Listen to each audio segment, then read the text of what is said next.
Good morning बच्चों। Welcome to the fifth lecture of electrochemistry. इस lecture में हम पढ़ने वाले हैं सेल पोटेंशियल के बारे में और उसका नोटेशन कैसे किया जाता है, एक सेल है उसको रिप्रेजेंट कैसे किया जाता है और उसकी सेल रिएक्शन कैसे लिखी जाती है और इसका थर्मोडायनेमिक यूज क्या है। हम आज के लेक्चर में ये सभी टॉपिक इंक्लूड करेंगे।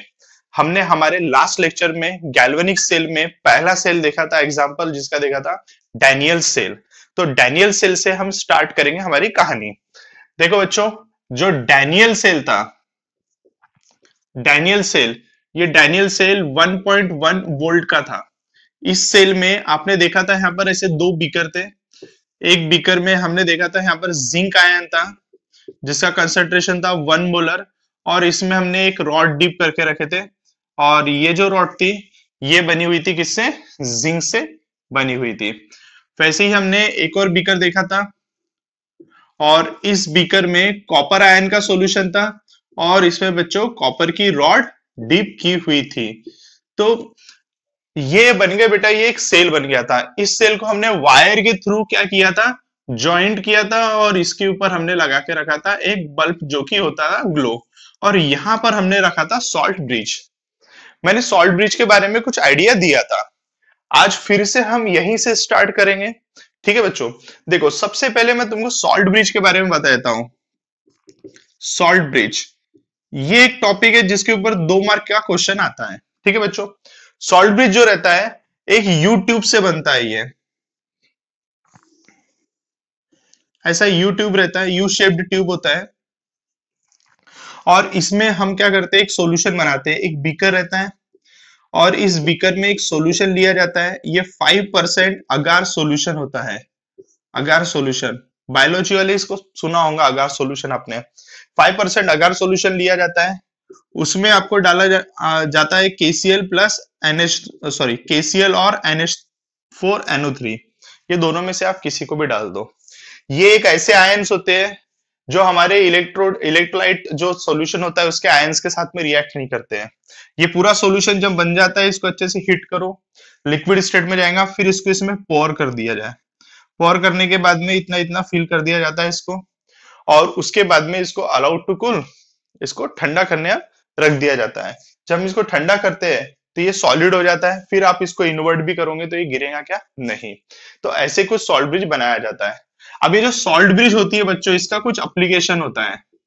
इसके एप्लीकेशन की हम बात करें तो इसका एप्लीकेशन 3 एप्लीकेशन होते हैं। इसका पहला एप्लीकेशन ये होता है कि जब हमारा सेल बनता है तो ये होता है सॉल्ट ब्रिज, ये पूरा सर्किट कंप्लीट करता है। ये क्या करता है? पूरा सर्किट कंप्लीट करता है, बराबर है ना? तो इट कंप्लीट्स इलेक्ट्रिकल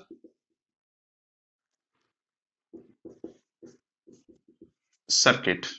ठीक है, तो इट कंप्लीट इलेक्ट्रिकल सर्किट। दूसरा इसका एप्लीकेशन है इट सेपरेट्स 2 सॉल्यूशन। देखो बच्चों, हमने ये दोनों सॉल्यूशन को अलग अलग बीकर में रखा है। हमने ये दोनों सॉल्यूशन को फिजिकली टच नहीं किया है, ये दोनों एक दूसरे से सेपरेटेड है। बट सेपरेशन होने के बाद भी हम इलेक्ट्रिकल सर्किट कंप्लीट करते हैं with the help of this salt bridge. यानी सॉल्ट ब्रिज अगर नहीं होता तो हम इनको अलग अलग बीकर में नहीं रख सकते थे, तो इसीलिए बोला गया है इट सेपरेट्स 2 सॉल्यूशन। ठीक है, और तीसरा इसका एप्लीकेशन है जो मैंने, जिसके बारे में कल मैंने एक्सप्लेन किया था। क्या किया था मैंने कल एक्सप्लेन? कि ये मेंटेन इलेक्ट्रिकल न्यूट्रलिटी। तो इट मेंटेन्स इलेक्ट्रिकल न्यूट्रलिटी। तो ये था बच्चों इसका यूज। ये 3 एप्लीकेशन होते हैं। तो जैसे कि अगर कभी आपको सॉल्ट ब्रिज के ऊपर क्वेश्चन आता है तो सॉल्ट ब्रिज के बारे में आप इंट्रोडक्टरी पार्ट लिख सकते हो और उसके एप्लीकेशन लिख सकते हो, यू विल गेट 2 मार्क्स। ठीक है, लेकिन अभी हमको थोड़ा और आगे बढ़ना है तो मैं फिलहाल ये सॉल्ट ब्रिज का टॉपिक यहां से हटा देता हूं। तो यहां से हमने इसको हटा दिया। अब हमारे पास बचा है क्या बच्चों? Daniell cell. ठीक है, ये डैनियल सेल से मैं आपको बाकी सभी बातें एक्सप्लेन करूंगा। पहले कुछ इंट्रोडक्टरी पार्ट देख लो। डैनियल सेल में इतना जो सेल होता है, इतना जो पोर्शन होता है, ये पोर्शन होता है, इसको बोला जाता है हाफ सेल। वैसे ही इसको बोला जाता है हाफ सेल, और हाफ सेल का एक और नाम होता है इलेक्ट्रोड। समझ में आ गया बच्चों? यहां पर ये क्या हो गया, इलेक्ट्रोड। ठीक है, क्लियर है यहां तक का? अब यहां पर हो रहा था, हमने कल देखा था ऑक्सीडेशन, तो इस इलेक्ट्रोड पे हो रहा है ऑक्सीडेशन, इसीलिए इसको बोला जाता है एनोड, और इस इलेक्ट्रोड पे होता है रिडक्शन, इसीलिए बच्चों इसको बोला जाता है कैथोड। ठीक है, तो यहां पर ये हो गया एनोड वाला पोर्शन, ये हो गया बच्चों कैथोड वाला पोर्शन। हमने कल जो कहानी देखे थे, वो कहानी से एक बात समझ में आई थी हमको कि यहां पर एक रिएक्शन हो रही थी, zinc gives Zn double positive plus 2 electron, बराबर है। ये इस रिएक्शन के कारण जिंक आयन और इलेक्ट्रॉन बन रहे थे, ये इलेक्ट्रॉन रॉड पे आ रहे थे और जिंक आयन सॉल्यूशन में आ रहा था, कल मैंने बताया था, जिसके कारण ये सॉल्यूशन पॉजिटिव चार्ज का बन जाता था और ये रॉड बन जाती थी पूरी निगेटिव चार्ज की। तो there is a potential difference of charges, तो यहां पर इलेक्ट्रोड पोटेंशियल बनेगा। ये इलेक्ट्रोड है बच्चों, एक एरिया पूरा इलेक्ट्रोड हो गया ये। ठीक है, तो यहां पर क्या बना, इलेक्ट्रोड पोटेंशियल, क्या बना इधर पे, एक इलेक्ट्रोड पोटेंशियल। कैसा बना, ये दिख रहे हैं आपको, बाइलेयर पॉजिटिव निगेटिव की। यहां की बात देखेंगे, यहां पर एक रिएक्शन होती थी, Cu double positive plus 2 electron gives Cu, ये रिएक्शन होती है। तो इस रिएक्शन में हमने बच्चों देखा था कि यहां पर पॉजिटिव आयन कम होते जाते थे और निगेटिव आयन बढ़ते जाते थे, क्योंकि सल्फेट आयन थे, कल हमने देखा था इसके बारे में। तो इसीलिए हमारा जो सॉल्यूशन था, ये पूरा सॉल्यूशन हो जाता था निगेटिव चार्ज का। यहां से इलेक्ट्रॉन आता था और ये इलेक्ट्रॉन को कॉपर आयन फटाक से ले लेता था, तो इसीलिए हमारी रॉड जो हो जाती थी वो कौन से चार्ज की हो जाती थी, पॉजिटिव चार्ज की। तो यहाँ पर भी देखो पॉजिटिव निगेटिव का चार्ज का डिफरेंस है, तो यहाँ पर भी बन रहा है इलेक्ट्रोड पोटेंशियल, तो यहाँ पर भी बनता है इलेक्ट्रोड पोटेंशियल। समझ में आ गया? ऐसे ये दोनों इलेक्ट्रोड पोटेंशियल को मिला के बनता है सेल पोटेंशियल। क्या बोला जाता है इसको, सेल पोटेंशियल। तो अब जैसे बेटा ये इलेक्ट्रोड पोटेंशियल है, तो इसको मैं EEL लिख सकता हूं, क्या लिख सकता हूं, EEL, और ये सेल पोटेंशियल तो EC डबल एल सेल लिख सकता हूं। तो EEL में ये है E ऑक्स, ऑक्सीडेशन वाला, और ये हो गया E रेड, रिडक्शन वाला। इन दोनों को मिला दो तो क्या बनता, E सेल, यानी हमारा फॉर्मूला क्या बन गया, E cell equals to E ox plus E red. ये याद रखना, ठीक है बच्चों। अब ये तो मैंने एक इंट्रोडक्टरी पार्ट आपको दे दिया, हालांकि ये फिर से एक्सप्लेन करूंगा मैं आज ही के लेक्चर में, इसी लेक्चर में, ठीक है बच्चों।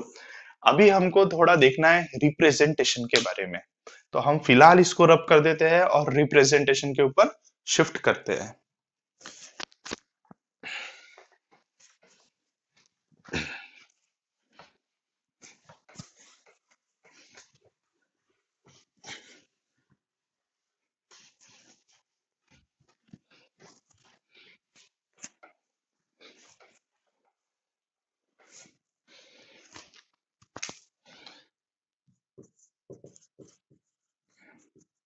Formulation of cell और शॉर्ट नोटेशन, ये हेडिंग आपकी बुक में एज इट इज दी हुई है बच्चों। ये थ्योरी पोर्शन बहुत लंबा थ्योरी दिया हुआ है तुम्हारे बुक में, लेकिन हमको उतनी थ्योरी की जरूरत नहीं है, अप्लाइड है, पूरा न्यूमेरिकल पोर्शन इसके ऊपर आता है। बस आपको एक टेक्निक पता रहना चाहिए कि ये कैसा बनाया जाता है, you should know the techniques only. अगर आपको टेक्निक आती है तो आप सब कर सकते हो। देखो बच्चों, हमेशा याद रखना कि एक सेल, जैसी कि हमारे पास ये हो गया एक सेल,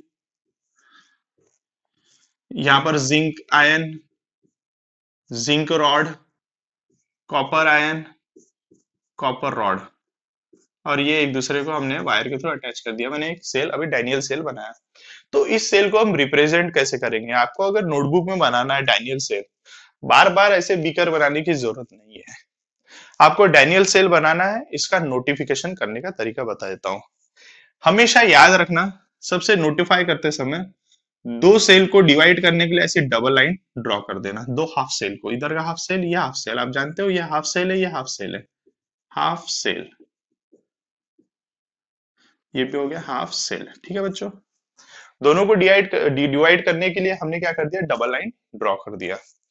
अब देखो इसके बाद में बच्चों, डबल लाइन के इस साइड में आयन लिखो, जिंक आयन, यहां पर रहेगा कॉपर आयन। फिर उसके एक लाइन ड्रॉ करके जिंक रॉड और यहां पर कॉपर रॉड। इसका मतलब क्या होता है, ये इतने एरिया, ये हाफ सेल हो गया, ये हाफ सेल हो गया, ये एक हाफ सेल हो गया बेटा, ये एक हाफ सेल हो गया।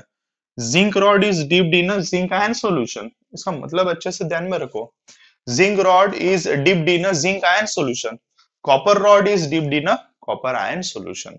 क्लियर है बच्चों? सॉल्यूशन कितनी मोलैरिटी का था, 1 मोलैरिटी का, तो ऐसा आप कंसेंट्रेशन यहाँ पर डाल सकते हो। ठीक है, हाँ, जिंक आयन सॉलिड रॉड है तो मैंने यहाँ पर सॉलिड रॉड लिख दिया। तो ये एक तरीका होता है बेटा नोटिफाई करने का।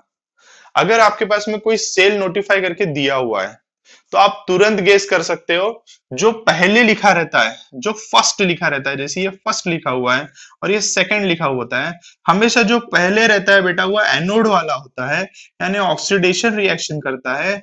जो सेकंड होता है वो कैथोड वाला होता है और वो रिडक्शन रिएक्शन करता है। समझ में आया बच्चों? ये नोटिफाई करने का तरीका है, इसको रिप्रेजेंटेशन करना बोलते हैं। ऐसे बहुत सारे सेल हम रिप्रेजेंट कर सकते हैं। इसके कुछ एग्जांपल्स मैं आपको बताता हूं। जैसे कि एक सॉल्यूशन है हमारे पास में, nickel, nickel ion, aluminium ion, aluminium,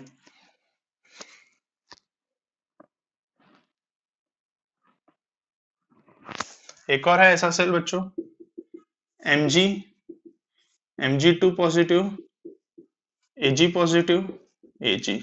ये एक सेल बना हुआ है बच्चों, ये भी एक सेल बना हुआ है। हाँ, यहाँ पर आपको कंसंट्रेशन डालना पड़ेगा, 1 मोलर, 1 मोलर, 1 मोलर, ये सब 1 मोलर कंसंट्रेशन कहते हैं। ये सॉलिड, ये सॉलिड, ये सॉलिड, ये सॉलिड। अब आप इसका बना सकते हो, पहला बीकर बनाना, ये पहला बीकर हो गया, उसमें निकेल आयन डालो और निकेल की रॉड लगाओ। दूसरा बीकर लो आप, उसमें एल्यूमिनियम आयन डालो, एल्यूमिनियम की रॉड बनाओ। दोनों को आप सॉल्ट ब्रिज से अटैच करो और ऊपर से वायर से अटैच करो, जिसमें आप बल्ब लगा सकते हो। सेम यहाँ पर। क्लियर है बच्चों? तो these are the types of cell. Actually कुछ सेल्स के एग्जाम्पल हो गए हैं। यहाँ पर मैं हमारा ये वाला सेल भी बना देता हूँ, जिंक आयन।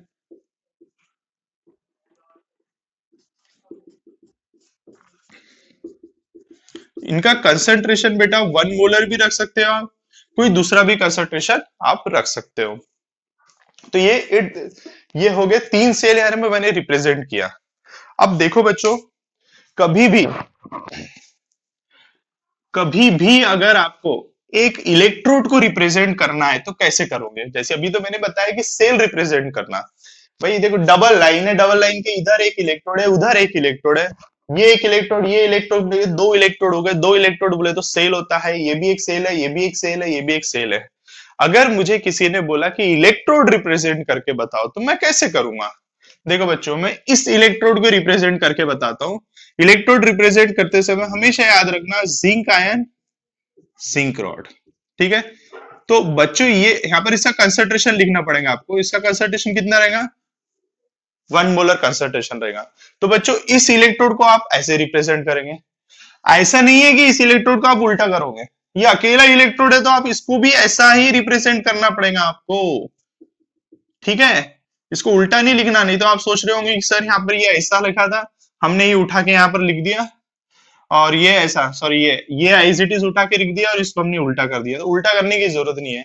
अगर आप इलेक्ट्रोड लिख रहे हो तो इलेक्ट्रोड लिखने का रूल रहता है, पहले आयन लिखो फिर रॉड लिखो। आयन एक 1 लाइन और रॉड। समझ में आ गया? और अगर सेल लिख रहे हो तो 2 डबल लाइन पहले ड्रॉ करना, उसके आजू बाजू आयन्स, फिर उसके बाद में रॉड। ठीक है, दिमाग में आ गया? तो ये हो गया रिप्रेजेंटेशन का तरीका। हाँ, मैंने जब भी इलेक्ट्रोड पोटेंशियल की बात किया था, इलेक्ट्रोड पोटेंशियल की बात किया था, तो इसका इलेक्ट्रोड पोटेंशियल कल बताया था मैंने आपको, कितना था? इसका क्या था electrode potential, E naught Z N कितना था, -0.763, याद होगा शायद आपको। और इसका कितना बताया था, ई नॉट कॉपर कितना बताया था, 0.36364, ठीक है, क्लियर है, वोल्ट। तो मैंने कुछ आपको कुछ ये वैल्यूज बताया था, 364 आई थिंक सो, वैल्यू थोड़ी अलग भी हो सकती है, देख लेना आप, ठीक है। तो ये बात होगी यहाँ तक का, ये हमारा रिप्रेजेंटेशन वाला टॉपिक हो गया है। Formulation of cell, short notation, इसको कैसे कैसे लिखते हैं, एक सेल मैंने बना के दिखाया, उसका नोटेशन बनाया, और भी दो एग्जांपल दिया है, ठीक है बच्चों। आप ये 1 मार्क का क्वेश्चन आता है, आप आराम से कर सकते हो। अब इसके बाद हम देखेंगे दूसरा topic, next topic, writing cell reaction.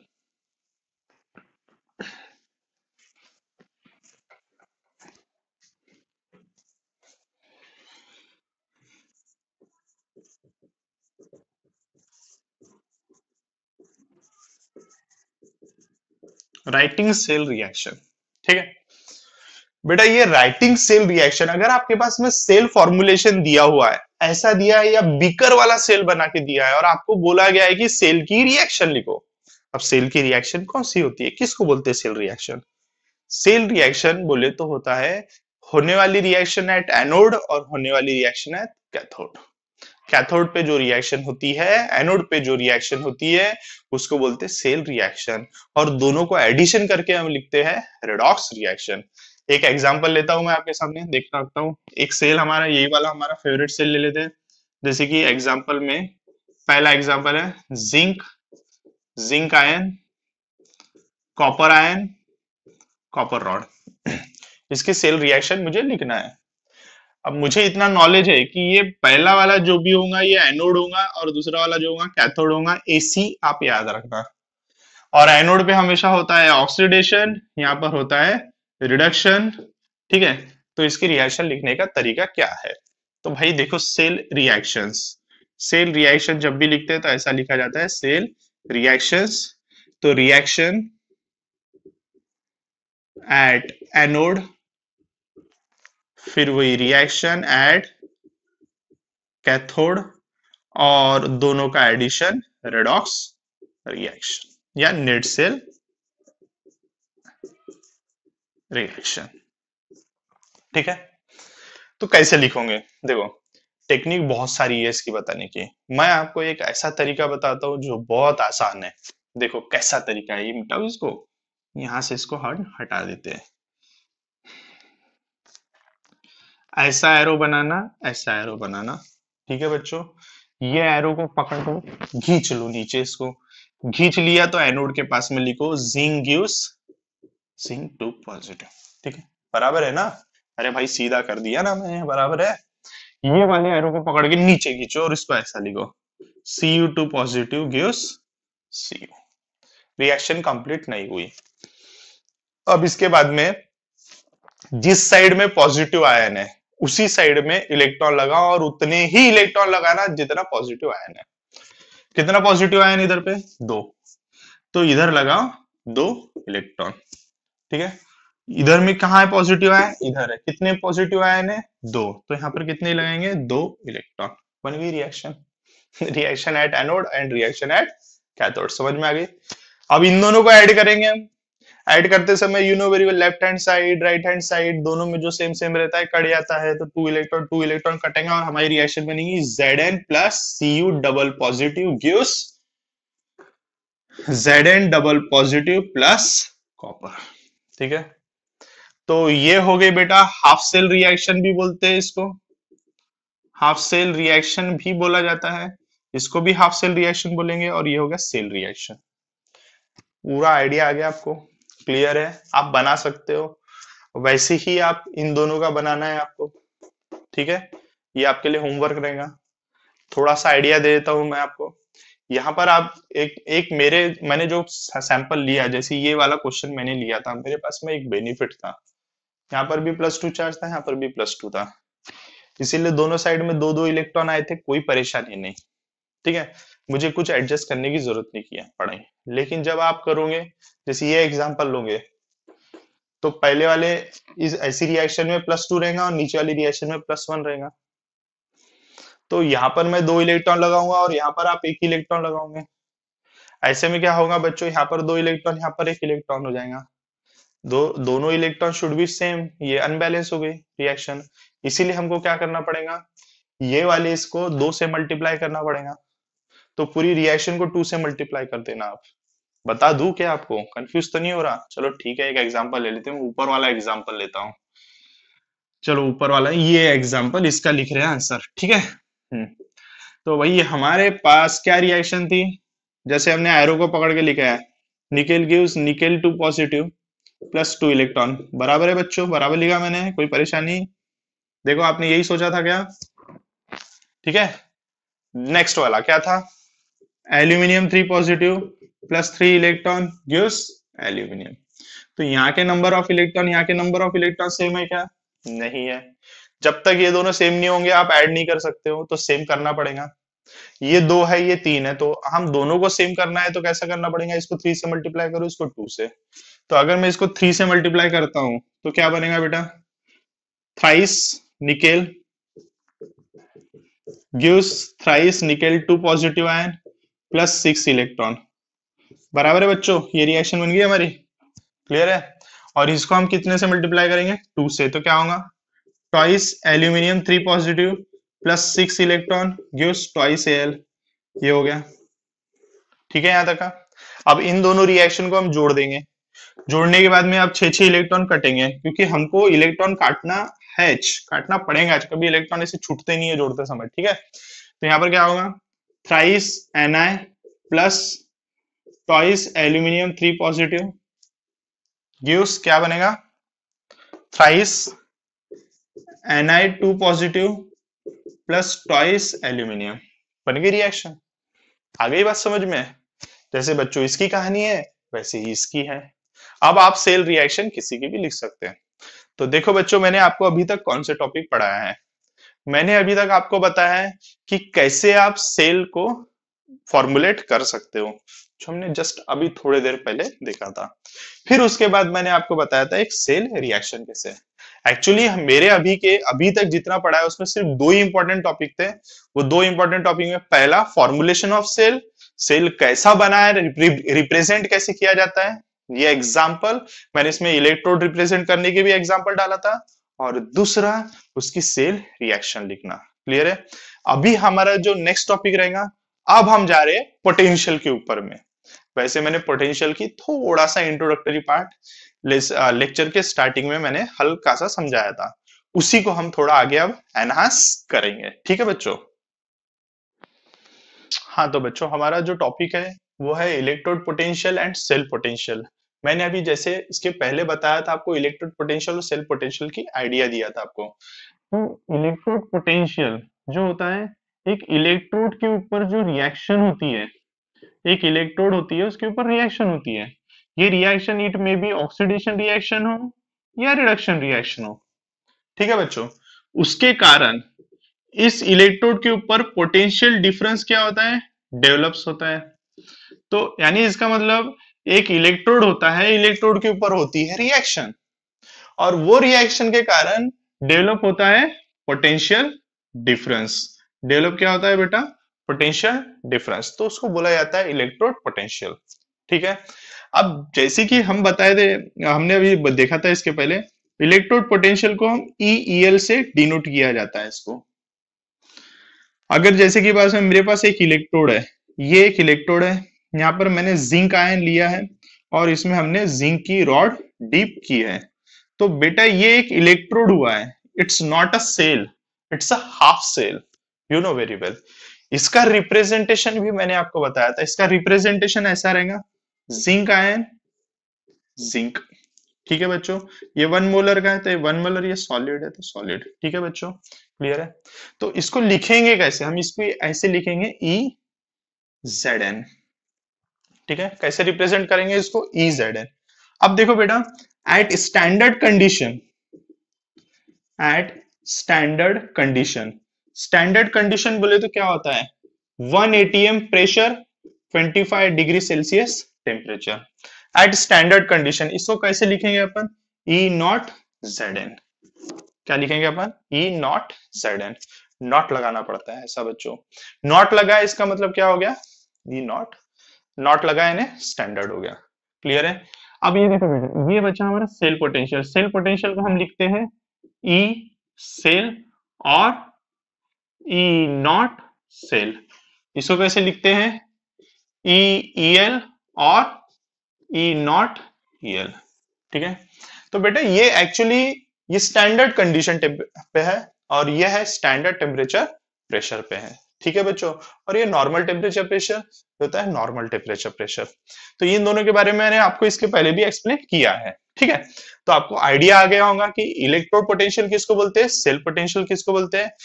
Electrode potential oxidation वाला, इलेक्ट्रोड पोटेंशियल रिडक्शन वाला, दोनों को जोड़ो तो मिलता है हमको सेल पोटेंशियल। यानी हमको क्या मिलता है, ई सेल। कब मिलता है बताओ मुझे, जब हम इलेक्ट्रोड पोटेंशियल ऑक्सीडेशन वाला और इलेक्ट्रोड पोटेंशियल रिडक्शन वाला जोड़ेंगे।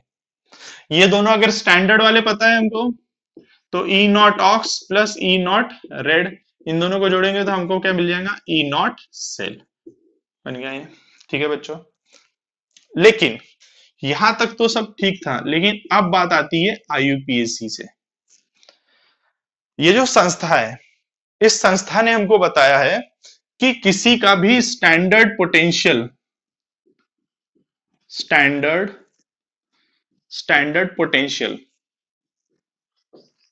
किसी भी एलिमेंट का हम स्टडी करते हैं किसके रिस्पेक्ट में, रिडक्शन रिएक्शन के रिस्पेक्ट में। समझ में आया, क्लियर है ना। अब देखो बेटा, कोई भी मेटल ऑक्सीडेशन भी कर सकता है, रिडक्शन भी कर सकता है। मेटल है तो ऑक्सीडेशन करेगा, मेटल आयन है तो रिडक्शन करेगा। यानी ऐसा भी हो सकता है, ये दोनों कंडीशन आ सकती है। Zinc gives zinc double positive plus 2 electron, इसका उल्टा भी हो सकता है, zinc 2 positive plus 2 electron gives zinc. तो आप जिंक मेटल हो या जिंक आयन हो, ऑक्सीडेशन रिडक्शन कर सकता है। ऑक्सीडेशन कर रहा तो ऑक्सीडेशन वाला ई नो ऑक्स लिखोगे, रिडक्शन करेगा तो ई रेड लिखोगे आप। तो आईयूपीएसी ने बोला है कि जब हम किसी भी मेटल की स्टडी करते हैं, हमने एक स्टैंडर्ड टेबल बना के रखा है, इलेक्ट्रोकेमिकल सीरीज बोला जाता है। एक इलेक्ट्रोकेमिकल सीरीज होती है बच्चों, उसमें सभी मेटल्स का रिडक्शन पोटेंशियल दिया हुआ है, जो आपकी टेक्स्ट बुक में मिल जाएगा आपको। ठीक है। तो आप नेट पे भी डाल के देख सकते हो इसको। तो रिडक्शन पोटेंशियल सबका दिया होता है। तो रिडक्शन पोटेंशियल दिया रहता है तो उसको हम कैसे लिखते हैं, ई नॉट रेड। यानी जिसकी भी वैल्यू दी रहती है, ई नॉट रेड दी रहती है।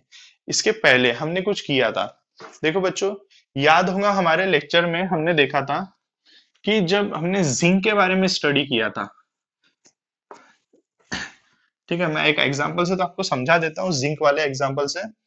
जिंक के बारे में हमने देखा था, तो मैंने आपको कुछ बताया था कि हमारे बुक में इसका ई नॉट जेड की वैल्यू दी हुई है -0.76 वोल्ट। ये वैल्यू आपको मैंने कई बार बता चुका हूँ। ठीक है। ये हमने कहां से लेके आए ये वैल्यू, ये इलेक्ट्रोकेमिकल सीरीज से लेके आए। और वो इलेक्ट्रोकेमिकल सीरीज कहां से आई, आईयूपीएसी के टर्म्स कंडीशंस को फॉलो करके बनी हुई है। ठीक है। तो इसका मतलब क्या हो गया कि इलेक्ट्रोकेमिकल सीरीज में रिडक्शन पोटेंशियल बताते हैं। यानी ये वैल्यू कौन सी हुई बच्चों, रिडक्शन पोटेंशियल वाली हुई। तो ये क्या हो गया, ये है उसका रिडक्शन पोटेंशियल, यानी रिडक्शन करने की एबिलिटी। ठीक है। तो E naught Z N plus 0.76 volt, ये क्या हुआ बेटा, उसका ऑक्सीडेशन पोटेंशियल हुआ। ठीक है बच्चों, समझ में आया, क्लियर है, दिमाग में आई क्या बात है, क्या बता रहा हूं मैं, कंफ्यूज तो नहीं हो रहा। ध्यान से देखो, ध्यान से लेक्चर रिपीट करना पड़े तो बार बार रिपीट कर करके देखो, लेकिन अच्छे से देखो, अच्छे से समझो क्या बता रहा हूं मैं आपको।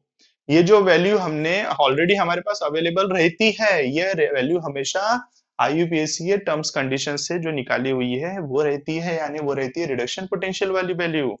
आपके बुक में एक इलेक्ट्रोकेमिकल सीरीज है, वो इलेक्ट्रोकेमिकल सीरीज में सभी की रिडक्शन रिएक्शन लिखी हुई है, आप देख लेना। और सबके सामने एक पोटेंशियल दिया हुआ रहता है, उसको बोलते हैं रिडक्शन पोटेंशियल। तो इसका रिडक्शन पोटेंशियल इतना दिया हुआ है, तो ऑक्सीडेशन पोटेंशियल कितना होगा, प्लस में। ठीक है। और वैसे ही अगर मैं दूसरा एग्जांपल लेता हूं, कॉपर वाला, ये कॉपर के रॉड डीप है, कॉपर आयन, ये कॉपर की रॉड है, तो इसका कितना दिया था, 0 पॉइंट कितना था बच्चों, मैं तो वैल्यू मेरे को याद नहीं आ रहा, 0.34 वोल्ट था आई थिंक सो वो। चलो ठीक है, 3534 जो भी होगा, 36, ठीक है। तो एक वैल्यू अपन 34 ले लेते हैं अभी, ठीक है। तो इसकी वैल्यू कितनी थी, 34, यानी ई नॉट कॉपर कितना दिया था, 0.34 वोल्ट। तो ये कौन सी वैल्यू दी रहेंगी बताओ, रिडक्शन पोटेंशियल दी रहेंगी ये इसकी रिडक्शन पोटेंशियल है। तो इसका ऑक्सीडेशन पोटेंशियल कितना होगा, देयरफॉर ई नॉट कॉपर का ऑक्सीडेशन पोटेंशियल कितना होगा, -0.34 वोल्ट। ये रहेगा उसका ऑक्सीडेशन पोटेंशियल। इसको क्या बोलेंगे बच्चों, इसका ऑक्सीडेशन पोटेंशियल। दिमाग में आ गई होंगी बातें, क्लियर है, बढ़ेगा सब बातें। तो आज मैंने अभी तुमको क्या बता दिया, इलेक्ट्रोड पोटेंशियल, रिडक्शन वाला जो दिया रहता है, ऑक्सीडेशन वाला साइन चेंज करो, ऑक्सीडेशन वाला मिल जाएगा आपको। जब भी कोई एग्जाम में वैल्यू दी रहेंगी, आपके बुक में कोई भी वैल्यू दी रहेंगी, हमेशा आपके न्यूमेरिकल में वैल्यू दी रहेंगी, तो जो भी वैल्यू आपको ऑलरेडी दी रहेंगी ऐसी वोल्ट वाली, ऐसे एक एलिमेंट एक मेटल की लेके, तो हमेशा रिडक्शन पोटेंशियल दिया रहेगा। आप उसका साइन कर चेंज करके आप ऑक्सीडेशन पोटेंशियल निकाल सकते हो, ठीक है बच्चों। अब देखो बच्चों, ये तो हो गया हमारा इलेक्ट्रोड पोटेंशियल के बारे में, अच्छी बात है। अब मैं आपको एक बात और बताता हूं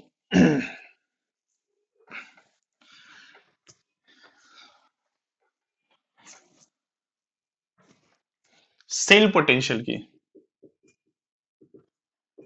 सेल पोटेंशियल, सेल पोटेंशियल को हम ई सेल से डिनोट करते हैं, ठीक है। अगर स्टैंडर्ड टेम्परेचर कंडीशन पे है तो ई नॉट सेल से हम निकालते हैं, ठीक है। सेल पोटेंशियल निकालने के लिए हमारे पास फॉर्मूला था ई ऑक्सीडेशन प्लस ई रिडक्शन। जैसे कि आप जानते थे भाई, हमारे इसमें अभी हमने देखा था zinc, zinc ion, copper ion, copper, ये कर रहा था ऑक्सीडेशन, ये कर रहा था रिडक्शन। इसकी वैल्यू ऑक्सीडेशन वाली कितनी दी थी बताओ मुझे, 0.76 वोल्ट, माइनस ऑक्सीडेशन वाली नहीं, ये रिडक्शन वाली, दोनों का रिडक्शन पोटेंशियल लिखता हूं मैं, जो दी थी वही लिखेंगे अपन, रिडक्शन पोटेंशियल। इसका रिडक्शन पोटेंशियल कितना है, -0.76, और इसका कितना है 0.34 वोल्ट, ठीक है। दोनों का रिडक्शन पोटेंशियल दिया हुआ है, ठीक है बच्चों, रिडक्शन पोटेंशियल। लेकिन अगर मुझे अब ई सेल निकालना है तो मैं कैसे निकालूंगा, जैसे कि आप जानते हो तो ये भाई साहब तो ऑक्सीडेशन कर रहे हैं, तो इनको रिडक्शन की एबिलिटी क्यों डालना, तो इनको ऑक्सीडेशन में कन्वर्ट करो। ऑक्सीडेशन में होगा 0.76 वोल्ट। इसको चेंज करने की जरूरत है क्या, नहीं, क्योंकि ये रिडक्शन ही कर रहे हैं और रिडक्शन पोटेंशियल ही दिया हुआ है, तो इसकी वैल्यू हम चेंज नहीं करेंगे, बट इसकी वैल्यू हम चेंज करेंगे। क्यों करेंगे, क्योंकि ये कर रहा था ऑक्सीडेशन और यहाँ पर रिडक्शन वाली वैल्यू लिखी हुई है। अब इन दोनों वैल्यू की को हम यहाँ पर उठा के रखेंगे, तो क्या होगा बच्चों बताओ मुझे, क्या होगा, oxidation 0.76 plus 0.34 is equal to वही 1 पॉइंट समथिंग समथिंग जो भी आता है वोल्ट, 1.0 या 1.1 वोल्ट अप्रोक्सीमेट जो भी आता है, ठीक है। ठीक है बच्चों, आ गई बात समझ में, कोई परेशानी इसमें नहीं है। लेकिन अब अगर तुम थोड़ा सा मेरा लास्ट वीडियो देख रहे होंगे या लास्ट वीडियो में आपने नोट डाउन किया होगा, तो वहां पर मैंने एक और फॉर्मूला लिखा था, ये वाला,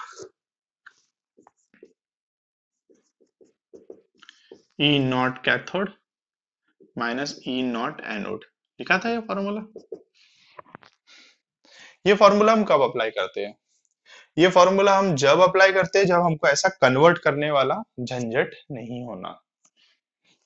ये प्रॉब्लम है ना, कई बच्चे नहीं करना चाहते इसको कन्वर्ट, समझ में ही नहीं आता कब कन्वर्ट करना कब नहीं करना। अरे भाई, समझ में आने की पहली बात तो बात ही नहीं है, ऑक्सीडेशन जहां हो रहा वहीं कन्वर्ट करो, रिडक्शन में क्यों जरूरत है भाई, आईयूपीएससी ने बोला ना कि मैं रिडक्शन में वैल्यू बताऊंगा, तो रिडक्शन में बता रहा है ना वो वैल्यू, आप रिडक्शन वाली की मत चेंज करो, ऑक्सीडेशन वाली को चेंज करो, फिर ये फॉर्मूले में रखो। हाँ, आप लोग आलसी हो, नहीं करना चाहते चेंज, प्लस माइनस भी नहीं चेंज करना चाहते, और जैसी वैल्यू मिली है वैसी वैल्यू डायरेक्ट इसमें रखो।